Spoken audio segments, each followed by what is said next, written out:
A subject on which you'll perplex is why the wheel sideward will flex. We'll look at the sources and study the forces because the reason's a little complex. Now this chapter got kind of long, so I decided to break it up into two pieces. In the first piece that you'll see here, we'll look at some experimental testing apparatus, data collected when wheels were put under side loads, and then an analysis and impact of the spoke elastic modulus. And then in part 2, which is the next chapter, you'll see a comparison of standard and off-center rear rims and the effect of spoke tension on lateral stability. You've seen these two pictures before. I'm leaning sideways on a completed wheel on the different sides in order to remove any torsional windup in the spokes that may have occurred. In the photo on the left, with the free hub body oriented upward, when I push down on the rim, I feel the rim flex more in that direction than in the picture on the right, where the free hub body is pointing down. There has to be a physical explanation for why that is the case, and we're going to get deeply into that. This is a graphical depiction of the wheels that we're going to experiment with. And this is the testing table, all made out of extruded aluminum with a platform on the top of it, and the size of that hole is exactly what I need to be able to accommodate a 700C wheel. Here is a 700C wheel with the rim very well supported all the way around by the tabletop. Because the rim will remain stationary on the table even as the hub is allowed to move up and down, we can use this dish gauge to measure any relative changes in the hub. Here is a close-up of the same picture. And here I am using my Mitutoyo high-end caliper to measure the exact difference between the height of the flange on the hub and the dish gauge. The threaded rod and the accompanying supporting mechanism under it will allow me to apply vertical loads to the hub. Here is a 170-pound vertical load. The chains are slack, so I have not yet applied the load. But now the chains, as you can see, are taut, and all of that 170 pounds is now pulling downward on the hub. And I can measure the relative change in the location of the hub, that is how far it's been pulled down in comparison to the stationary dish tool. And this is my Supreme digital tensiometer that I use for all the measurements that you're going to see. And I have to tell you that I just love this tool. It is so accurate and easy to use. Using this conversion table, I will be able to take all those tension readings and convert them into newtons of force. My first test wheel is going to be made from a Velocity Deep V rim, Velocity Race hub, and Supreme leader spokes. There's the center bisector, and that line there represents the distance from the center to the non-drive side or left flange, 31.4 millimeters. To the right flange, 14.9 millimeters. I have 260 millimeter spokes on the drive side, 272 on the non-drive side. These are all radially laced. I get these angles for theta and phi. These are the tension readings on the drive and non-drive side spokes. These are the vectors, and these are the vectors and tension readings of the vertical components of the tension vectors. This line here represents a reference point, which is the starting position of the hub before any vertical weight is put on it. In case the labeling of these angles is not clear enough to you, this angle here is angle theta of 3.28 degrees, and this angle here is angle phi of 6.6 degrees. But now we're going to put a weight on that hub. of 170 pounds, which is 756 newtons. There are 12 pairs of spokes, so that works out to 63 newtons per pair of spokes, and I'll show that here. We see here that my hub has been pulled down, and the amount there is 2.4 millimeters. I have some dimensional changes as well as tension changes. This distance here is now 29 millimeters. This is 17.3. I have angle changes. This is now 6.12 degrees, 3.81 degrees here. My drive side tension has increased to 1415 newtons, and my vertical component is 94 newtons. On the other side, I have 290 newtons, which is decreased on my non-drive side vector, and my vertical component is now only 31 newtons.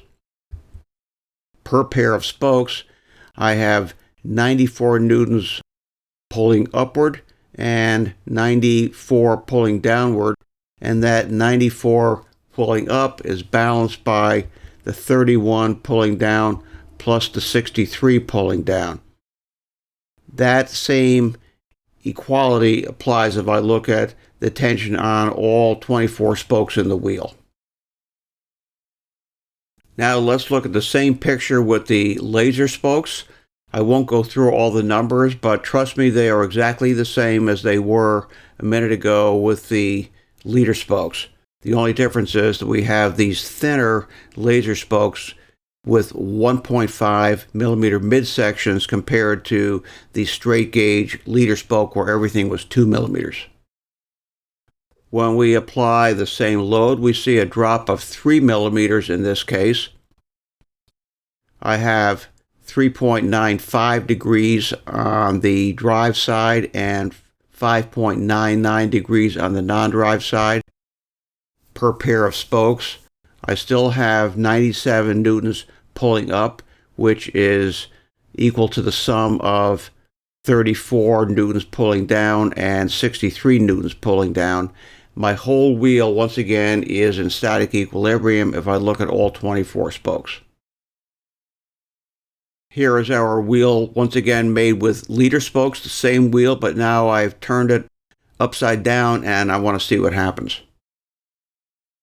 With my 63 newtons pulling down on these pairs of spokes, I see a drop in the hub of 1.9 millimeters.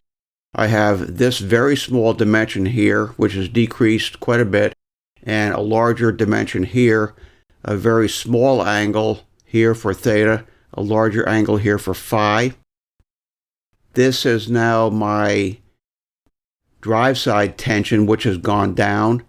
There's the length of that vector. My non-drive side tension has increased, and these are the vertical components, and these are the tension readings on the vertical components.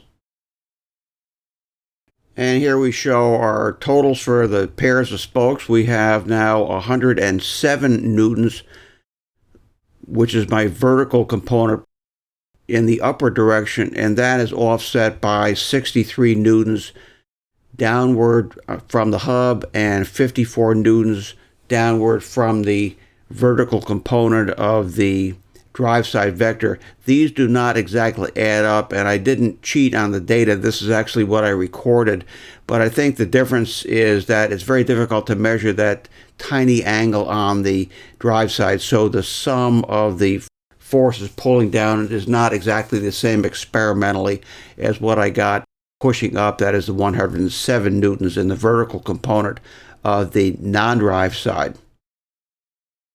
In the same way, let's see what happens when we turn over our wheel made of laser spokes and apply a vertical load to it.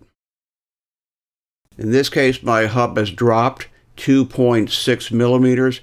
My tension readings add up fairly well experimentally. I show 104 newtons as the upward component of the non-drive side vector, and that is offset by 63 newtons pulling down here, and what I calculate is 51 newtons here, so the upward and downward forces are close. This is what we have so far. We have two wheels that are identical in every respect, except that the one on the top is made with leader spokes, the one at the bottom with the thinner laser spokes, and there has to be some reason as to why there is a difference in what occurs when I apply a side load. With the leader spokes, I have a 2.4 millimeter drop. With the laser spokes, I have a 3.0 millimeter drop. Turning the wheels over, they are exactly the same except for the spokes that are used.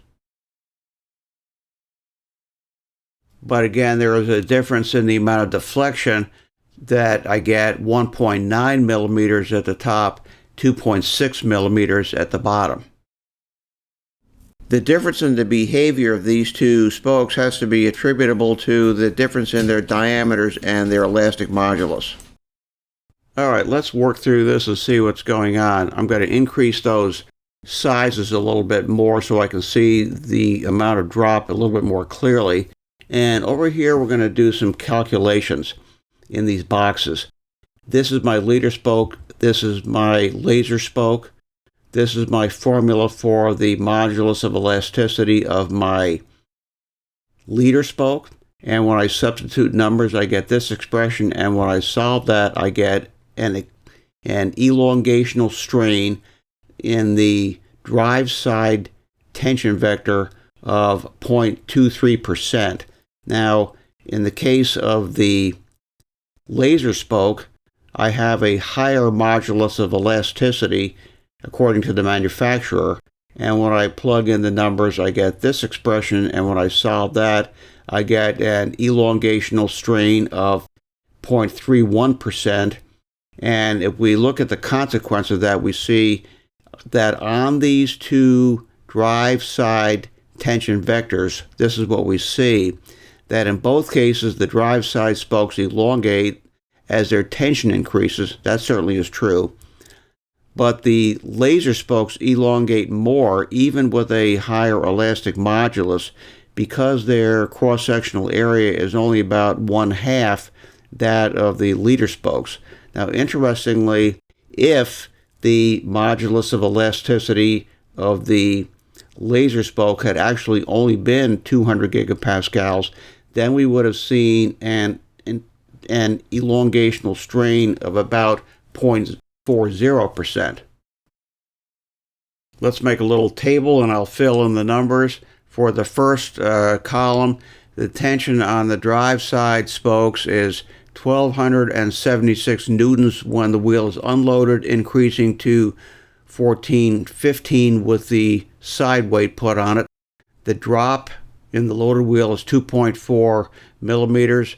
My center to the right flange is shown there. There's my angle theta, the sine of theta. The tension on the drive side spoke times the sine of theta gives me these numbers. And that, of course, is the same thing as the tension on the vertical component of the tension vector. And I get this. I get 8.75 newtons per millimeter of vertical deflection. So if you look at the column on the right, the increase in the vertical component of my tension vector per millimeter of drop is 8.75 newtons per millimeter.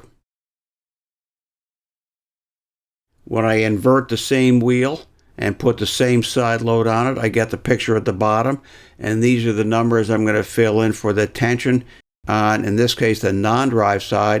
There's my drop, 1.9 millimeters. There's some of my dimensions. There's my angle phi, the sine of phi, the tension on the non-drive side vector times the sine of phi gives me those numbers there, and that, of course, is the same as the vertical component. So my increase in the tension of the vertical component per millimeter of drop is 17.9 newtons per millimeter. When I construct the same tables with my wheels made out of the laser spokes, I see that in the top picture there, I get my tension vector increasing by 8 newtons per millimeter of drop, and with the wheel inverted in the bottom, I have 11.9 newtons per millimeter of drop.